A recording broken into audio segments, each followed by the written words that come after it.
Good morning all of you. Sonu Monu classes में आपका स्वागत है। आज मैं आपके लिए लाया हूँ करंट अफेयर से संबंधित कुछ महत्वपूर्ण तथ्य। तो पहला टॉपिक है आज गणतंत्र दिवस। अभी 26 जनवरी को गणतंत्र दिवस मनाया गया है, उससे ही संबंधित कुछ महत्वपूर्ण पॉइंट आपके समक्ष रखूंगा। तो चलिए देखते हैं। सबसे पहली बात तो ये है, ये मनाया क्यों जाता है, 26 जनवरी को गणतंत्र दिवस क्यों मनाया जाता है। तो इस बार 26 जनवरी देश भर में 74वां गणतंत्र दिवस के रूप में मनाया जा रहा है। कौन सा मनाया जा रहा है, ये 74वां मनाया जा रहा है। जब से हमारा गणतंत्र दिवस मनाया जा रहा है तो ये 74वां है। ठीक है, 26 जनवरी 1950 को देश का संविधान लागू किया गया था। इसी कारण 26 जनवरी को गणतंत्र दिवस के रूप में मनाया जाता है। मतलब हमारे देश का जो संविधान था वो 26 जनवरी 1950 को लागू किया गया था, जिस कारण से इस दिवस को 26 जनवरी से ही मनाया जाता है। तो भारत के पहले राष्ट्रपति जो थे श्री राजेंद्र प्रसाद द्वारा 21 तोपों की सलामी देकर झंडा फहराया गया था। इसी दिन से हमारा देश भारत एक गणराज्य बना था, कई राज्यों का एक गढ़ बना था। गणराज्य का मतलब है कई राज्य हैं, ये उत्तर प्रदेश है, एमपी है, छत्तीसगढ़ है, उत्तराखंड है, ऐसे करके कई सारे राज्य हमारे देश में। तो उन सबको मिलके एक बनाया गया था, तो सभी राज्यों का एक गढ़ बनाया गया, इसलिए इसे एक गणराज्य बोला जाता है। ठीक है, तो ये हमारा संविधान है।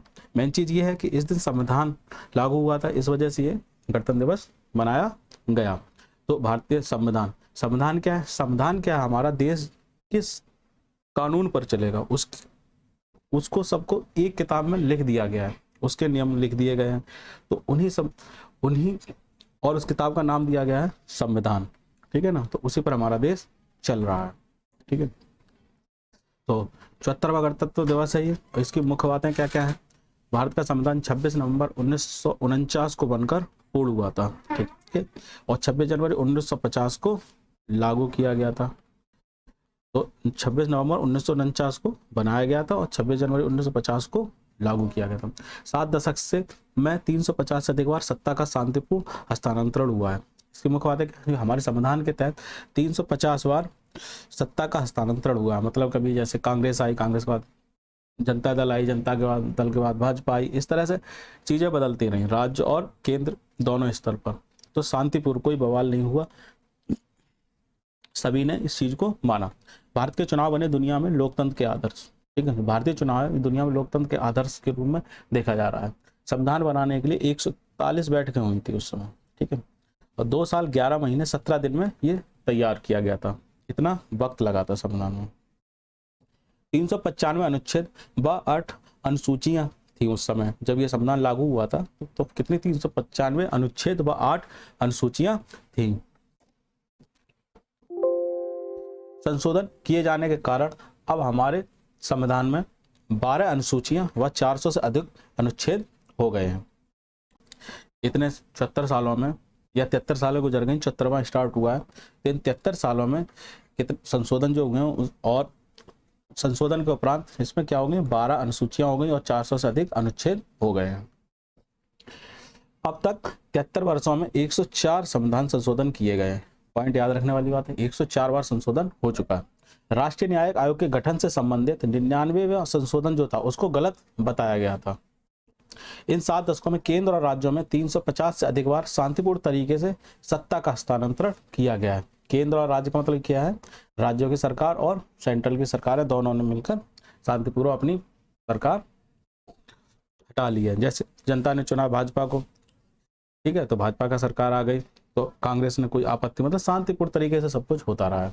वर्ष 1976 में संविधान की प्रस्तावना में समाजवादी और धर्मनिरपेक्षता शब्द को जोड़ा गया, जो 42वां संशोधन कहलाया। पहले से पूछ लिए थे कई बार क्वेश्चन कि 42वां संशोधन कब हुआ, या तो उसका आंसर क्या है, 1976 में। ठीक, इसके अनुसार क्या है, जाति, रंग, नस्ल, लिंग, धर्म या भाषा के आधार पर कोई भेदभाव किए बिना सभी को समान अवसर दिया जाएगा। समान अवसर का मतलब है नौकरियों में समान, रिसोर्सेज हैं भारत के उनमें समान अधिकार, मतलब सभी का अधिकार है।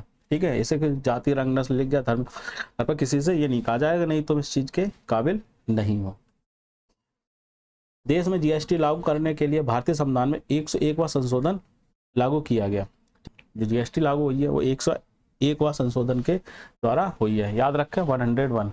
जीएसटी का मतलब है गुड्स एंड सर्विसेज टैक्स, वस्तु एवं सेवा कर। अब तो सभी जान गए जीएसटी क्या है। ठीक है, सामान्य वर्ग को 10% आरक्षण 103वें संविधान संशोधन के जरिए दिया गया है। जो 10% आरक्षण सामान्य वर्ग को दिया जनरल कैटेगरी को, तो वो 103वें संविधान संशोधन के तहत दिया गया, जिसमें आर्थिक रूप से कमजोर सामान्य वर्ग को शिक्षा और नौकरी में 10% आरक्षण का प्रावधान किया गया। शिक्षा और नौकरी, राज्यसभा में इसके समर्थन में 165 मत पड़े थे, जबकि विरोध में 7 पड़े थे, और लोकसभा में 323 मत पड़े थे, जबकि विरोध में 3 मत पड़े थे।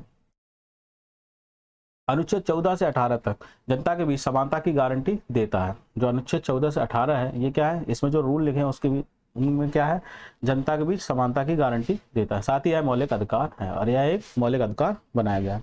अनुच्छेद 38(2) कहता है कि सरकार आर्थिक असमानता को दूर करेगी। इस अनुच्छेद के तहत अनुच्छेद 39(c) के अनुसार सरकार ऐसी नीतियां बनाएगी जो धन का केंद्रीकरण रोकेंगी। लेकिन एक चीज आ रही है नोट में कि सिर्फ 7 लोगों के पास हमारे देश के 50% लोगों के बराबर धन है। मतलब अपने देश के 7 लोग ऐसे हैं जिनके पास हमारे देश का 50% धन अकेले है।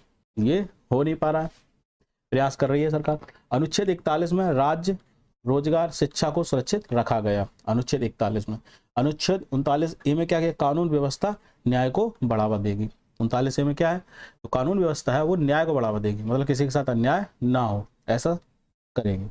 अनुच्छेद 21 में क्या है, नागरिकों को स्वतंत्रता की गारंटी देता है कि आप स्वतंत्र हैं। अनुच्छेद 21 में इस तरह की स्वतंत्रता दी गई है। स्वतंत्र का मतलब यह है कि आप अपनी स्वतंत्रता में कई चीज आती हैं, बोलने की आज़ादी, रहने की आज़ादी, खाने की आज़ादी, इस तरह से कई तरह से आज़ादी दी है, को डिसाइड किया गया है। ब्रीफ में नहीं जाना चाहूँगा, बस आप यहाँ से आपको कुछ स्वतंत्रताएं दी गई हैं जिनका आप पालन करें। आप नियमित रूप से, किसी को कोई परेशानी ना हो, उसके अनुसार जो कार्य आप स्वतंत्र रूप से कर सकते हैं, जैसे आप पढ़ाई कर सकते हैं अच्छे से, तो ये स्वतंत्रता ही है आपकी। आपको अधिकार दे रखा है कि आप पढ़िए अच्छे से। इसी में संविधान की मूल प्रति संसदीय पुस्तकालय में रखी है, ठीक है। जो हमारा संसद है वहाँ पे एक पुस्तकालय बना हुआ, उसमें रखी हुई है। इन्हें हीलियम से भरे एक बॉक्स में रखा गया है और नैफ्थलीन गेंदों के साथ फलालैन के कपड़े में लपेट कर रखा गया है। जो संविधान है उसको, और ये सब प्रक्रिया क्यों की गई है कि हमारी, ताकि जो उसकी मूल प्रतियां हैं संविधान की वो सुरक्षित रह सके। मूल प्रति को हिंदी और अंग्रेजी दोनों में लिखा गया। अच्छी बात यह है कि जो संविधान है वो हिंदी और अंग्रेजी दोनों में लिखा गया। श्री प्रेम बिहारी नारायण रायजादा, ये नाम याद रखिएगा। श्री प्रेम बिहारी नारायण रायजादा जो है, इन्होंने अपने हाथों से लिखा है इसको, ठीक है। उस समय टाइपिंग की व्यवस्था नहीं थी, ठीक है ना, या होती भी होगी, लेकिन ये हाथ से लिखा गया है। बड़ी सुंदर राइटिंग में लिखा है ना। इन्होंने ऐसा करने में करीब 6 माह का समय लिया था। 6 महीना में इन्होंने लिख के दिया था। इन्होंने इस काम के लिए कोई मेहनताना भी नहीं लिया था। बहुत अच्छी बात है, इन्होंने कोई मेहनत नहीं ली थी इस काम के लिए। तो ये हमारे गणतंत्र और संविधान से संबंधित कुछ महत्वपूर्ण पॉइंट रहे हैं। तो दूसरा टॉपिक है हमारा अब्देल फतेह अल सीसी, ठीक है, ये नाम है, ठीक है। तो अब्देल फतेह अल सीसी, ठीक है। तो क्या है इनका रोल, देखते हैं आइए। इस वर्ष मुख्य अतिथि, ठीक है। तो ये हमारा गणतंत्र दिवस जो मनाया गया 74वां, तो इस वर्ष के ये मुख्य अतिथि रहे हैं, ठीक है। गणतंत्र दिवस पर विदेश से मेहमान बुलाने की परंपरा है हमारे देश में, तो उसी के तहत इन्हें मुख्य अतिथि के रूप में बुलाया गया था। तो ये क्या है, इजिप्ट जो है के राष्ट्रपति हैं, इजिप्ट जो देश है उसके राष्ट्रपति हैं अब्देल फतेह अल सीसी। ये इनकी इमेज है, आप एक बार देखिए। तो इस बार 74वें रिपब्लिक डे के मुख्य अतिथि रहे हैं ये।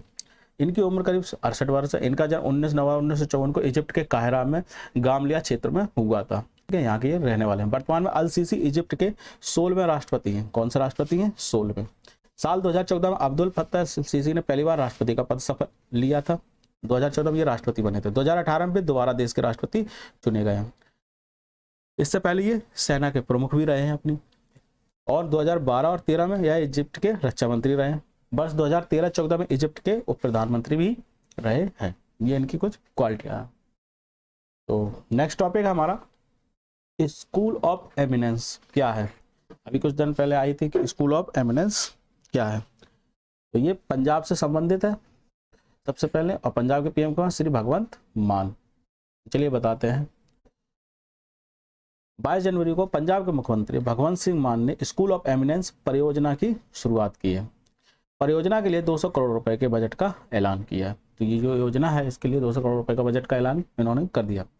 इसका उद्देश्य स्कूल में शिक्षा का कायाकल्प, छात्रों का समग्र विकास सुनिश्चित करना है। स्कूल ऑफ एमिनेंस परियोजना के तहत 23 जिलों के 117 सरकारी स्कूलों का उन्नयन किया जाएगा। उन्नयन का मतलब है उनमें सुधार किया जाएगा। ठीक है। परियोजना के माध्यम से कक्षा 9वीं और 12वीं तक के कक्षा के बच्चों पर विशेष जोर दिया जाएगा। 9 से 12 तक के बच्चे जो है। इस परियोजना के प्रमुख 5 स्तंभ का मतलब इसमें 5 कैटेगराइज करे गई 5 चीजें जिन पर विशेष फोकस दिया जाएगा। पहले क्या, अत्याधुनिक बुनियादी ढांचा, मतलब अत्याधुनिक का मतलब है जो मॉडर्न ढांचा होगा, मतलब जो नई टेक्नोलॉजी के हिसाब से ना बिल्डिंगें वगैरह बनाएंगे। शिक्षाविद, अच्छे टीचर, मानव संसाधन प्रबंधन, तीसरा। चौथा, खेलों को भी बढ़ावा दिया जाएगा। और 5वां, सह पाठ्य चर्चा संबंधी गतिविधियां तथा सामाजिक जुड़ाव। ये 5 पॉइंट हैं जिन पर इन्हें काम करना है इस परियोजना के तहत। आज का आपको वीडियो हमारा कैसा लगा सभी लोग अवश्य बताएं। Thanks all of you. Sonu Monu classes का आज का करंट अफेयर से संबंधित टॉपिक यहीं पर खत्म होता है। जल्द ही आपके लिए नया टॉपिक लेकर